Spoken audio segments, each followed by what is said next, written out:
Hello friends, welcome to my channel.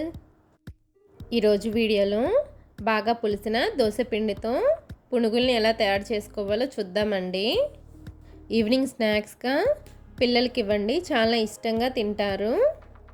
ఇప్పుడు ఈ పునుగుల రెసిపీని ఎలా తయారు చేసుకోవాలో వీడియోలోకి వెళ్ళి చూసేద్దాము. పునుగుల్ని ప్రిపేర్ చేసుకోవడానికి ఒక బౌల్ తీసుకొని దానిలో 1 కప్పు వరకు బాగా పులిసిన దోసపిండిని వేసుకోవాలి.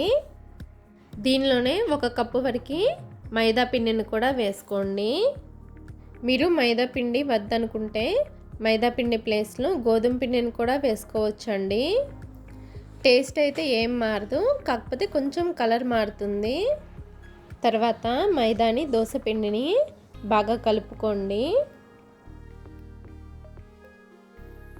పిండిని బాగా కలుపుకున్న తర్వాత దీనిలోకి సన్నగా కట్ చేసిన 1 ఉల్లిపాయ, చిన్న ముక్కలుగా కట్ చేసుకున్న 2 పచ్చిమిరపకాయలు, కొంచెం కరివేపాకును వేసుకోండి.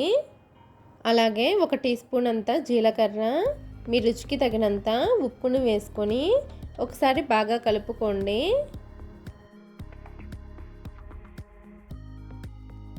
పిండిని ఇలా ఒకసారి కలుపుకున్న తర్వాత దీనిలోకి 1 టీ స్పూన్ అంత పసుపు, చిటికెడు వంట సోడాను వేసుకొని పిండిని బాగా కలుపుకోవాలండి. పిండిని ఎంత ఎక్కువగా కలిపితే పునుగులు అంత బాగా వస్తాయండి. పిండిలో వాటర్ని ఏమీ యాడ్ చేయాల్సిన అవసరం లేదండి. ఒకవేళ వాటర్ కనుక అవసరం అనిపిస్తే కొద్దిగా వాటర్ని యాడ్ చేసి బాగా కలుపుకోండి.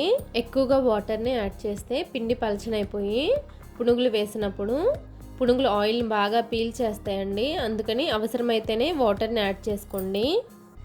ఇలా బాగా కలుపుకున్న పిండిని మూత పెట్టి ఒక 10 నిమిషాలు పక్కన పెట్టేసేసేయండి. 10 నిమిషాల తర్వాత ఈ పిండిలో 2 టేబుల్ స్పూన్స్ వరకు పెరుగును వేసుకొని బాగా కలుపుకోండి. పెరుగుని వేసుకోవడం వల్ల పునుగుల టేస్ట్ అనేది చాలా బాగుంటుందండి.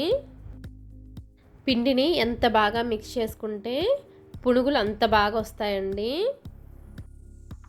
పునుగులు వేసుకోవడానికి పిండి అనేది మరీ పల్చగా ఉండకూడదు, అలానే మరీ గట్టిగా కూడా ఉండకూడదు. మనం పునుగులు వేసుకోవడానికి వీలుగా ఉండాలి.